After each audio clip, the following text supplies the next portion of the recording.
자, 안녕하십니까. 한국사. 이제 벌써 50번째가 되겠네요. 오늘은 1920년대 국내에서의 3.1운동에 대해서 확인해 보도록 하시겠습니다. 자, 이제 1920년대가 되겠습니다.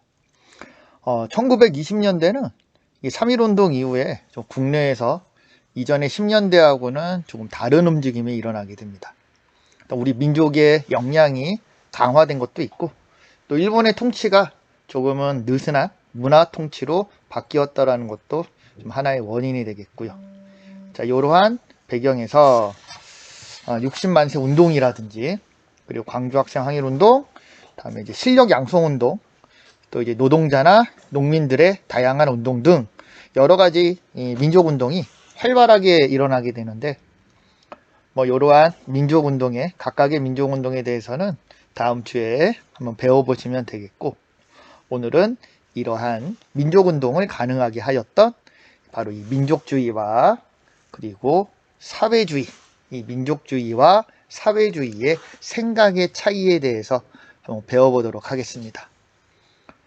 자, 그리고 오늘 수업은 특별히 이제 학생들이 저하고 이 똥 선생하고 또 너네 이동혁 선생하고 같은 사람 아니냐라고 의심하는 경우가 있어서 특별히 바로 이동혁 선생을 모시고 수업을 진행하도록 하겠습니다. 자, 들어오세요. 예, 반갑습니다. 반갑습니다. 자, 이렇게 같이 수업을 하게 돼서 매우 불편합니다. 저도 그렇습니다만 마스크도 안 하셨네요. 예, 자, 그러면은 오늘 수업을 한번 나가보도록 할까요? 자, 먼저 이 민족주의와 사회주의가 무엇인가요? 네, 이 민족주의와 사회주의란 결국 사상, 이념의 차이라고 생각을 하시면 되겠네요. 일단 민족을 우선으로 생각하는 생각은 민족주의, 그리고 노동자, 농민과 같은 계급을 먼저 생각하는 생각이 사회주의가 되겠습니다. 특히 사회주의 같은 경우는 1800년대 후반에 마르크스 또는 막스라고도 얘기하는 이 마르크스라는 사람에 의해서 과학적으로 정립이 되고, 1910년대 레닌이라는 사람이 이 러시아 혁명을 통해서 세계에서 최초로 사회주의를 중심으로 하는, 그러니까 노동자나 농민을 중심으로 하는 국가를 만드는데 성공하게 됩니다. 자, 이러한 사회주의 사상이 바로 1920년대 우리나라에도 영향을 끼치게 되는 거죠. 네. 아주 설명을 어렵게 하셨네요.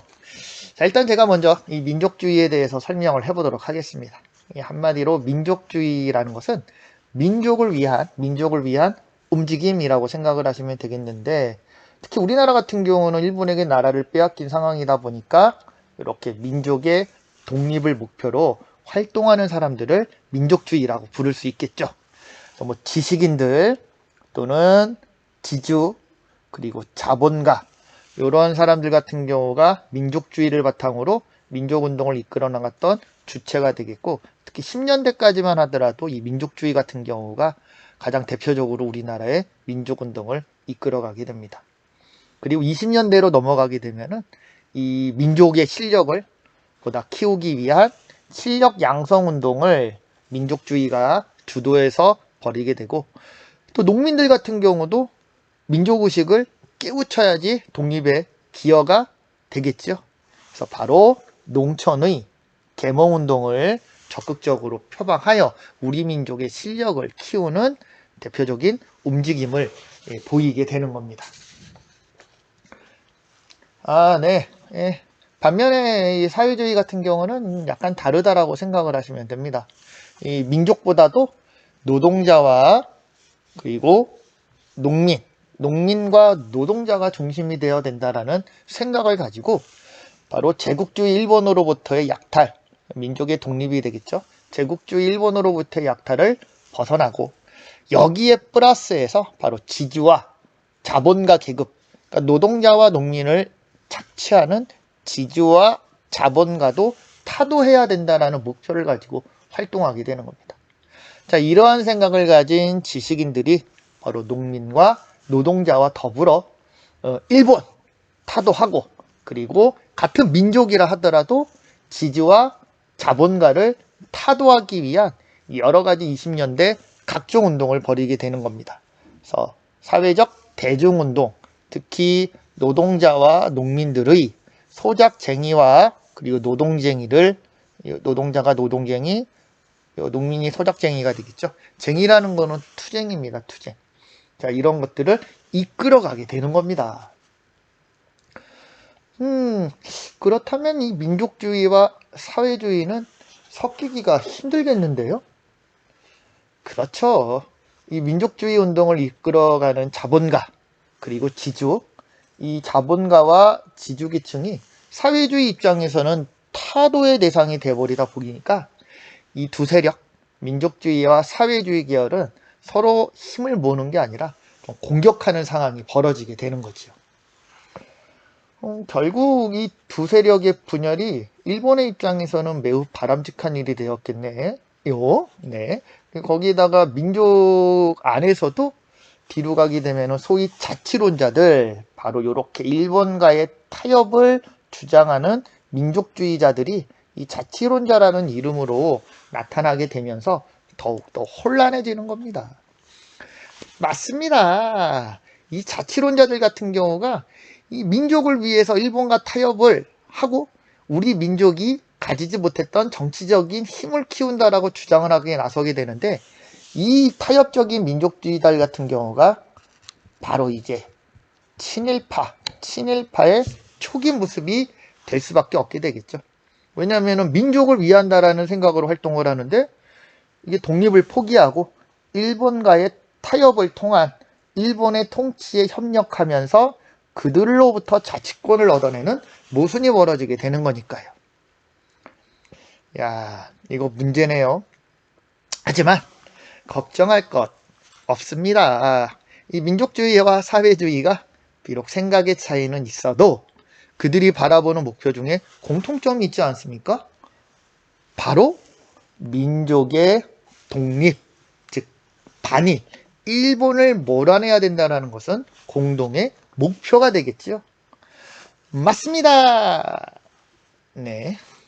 그래서 일본과의 타협을 거부하는 비타협적 민족주의 세력이, 얘네들을 제외한 비타협적인 민족주의 세력과 사회주의 세력이 손을 잡고 바로 공동의 적이었던 일본을 타도하기 위하여 힘을 모으게 되는 겁니다. 즉, 자, 준비하세요. 네, 준비. 하나, 둘, 휴전! 네, 이 전투력이 강화가 되겠죠. 자, 이렇게 민족주의 계열과 사회주의 계열이 손을 잡고 일본의 공동으로 투쟁하는 운동을, 자, 부끄러워하지 마세요. 당당하게 이런 거 하셔야 됩니다. 저는 오프라인에서 계속 이 짓 하고 있었습니다. 자, 이러한 운동을 바로 민족 유일당 운동이라고 부르게 되는 거죠. 네, 알겠습니다.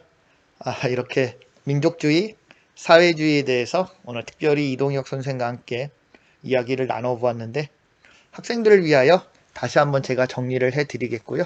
자, 그 전에 이동혁 선생은 그만 이제 나가주세요. 예, 나가주세요. 이 온라인 수업은 제 수업이니까요. 네네, 인사하고. 예, 그럼 안녕. 자, 네. 자, 민족주의, 사회주의 1920년대. 자, 다시 이 원래 민족주의 같은 경우가 원래 있었던 우리의 대표적인 생각이라고 하게 되면은 1920년대 새롭게 등장하는 게 사회주의라는 생각입니다. 사회주의. 민족주의는 우리 민족을 위해서, 사회주의 같은 경우는 농민과 노동자, 특히 이제 노동자들을 중심으로 새로운 사회를 만들어야 된다라는 새로운 사상이 되겠고요. 목표 자체가 그러기 때문에 민족주의는 민족의 독립, 하지만 사회주의는 민족의 독립에다가 바로 지주와 자본가도 타도하는 농민과 노동자의 세상을 만드는 게 목표가 되는 거고요. 자, 각각의 주체, 민족주의는 지식인 그리고 지주와 자본가들 같은 경우가 왜냐하면 농민과 노동자는 먹고 살기가 힘들다 보니까 독립이라든지 이런 생각 같은 경우는 조금은 생활이 우선이잖아.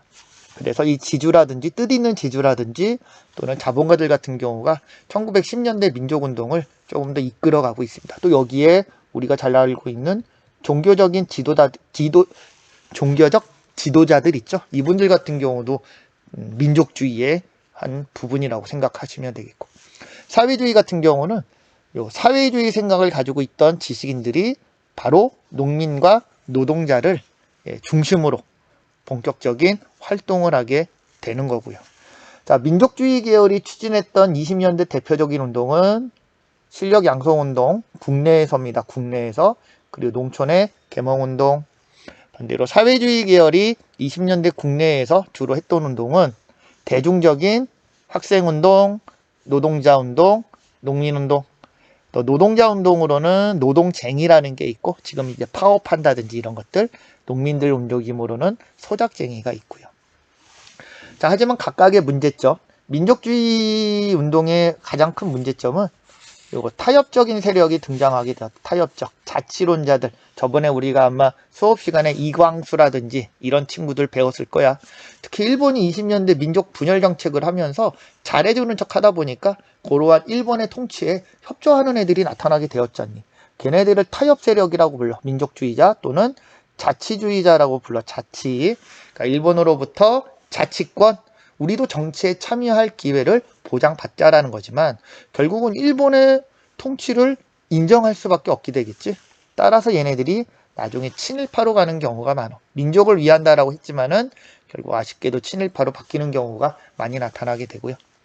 반대로 사회주의의 가장 큰 문제점은 민족운동의 분열을 초래할 수밖에 없잖아. 같은 민족이라 하더라도 지주와 자본가는 우리는 허용할 수 없어.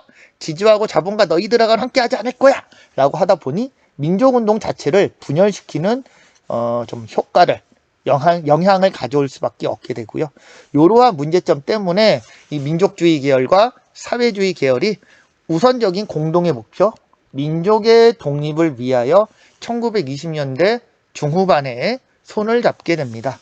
바로 퓨전을 하게 되는 거죠. 민족 유일당 운동이라고 불리게 되고, 이 민족 유일당 운동은 비타협적인 민족주의와 사회주의가 같이 손을 잡고 벌이는 대표적인 통합 움직임이 되겠습니다.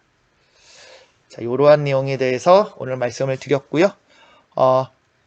원래 이제 온라인 쌍방향으로 이 얘기를 다 했어야 되는데 좀 상황상 녹화된 내용으로 먼저 보여드리는 거니까 꼭 정리 잘 하시고 마무리까지 잘 하시기 바랍니다. 수고하셨고요. 우리 이제 볼 일이 있을까요?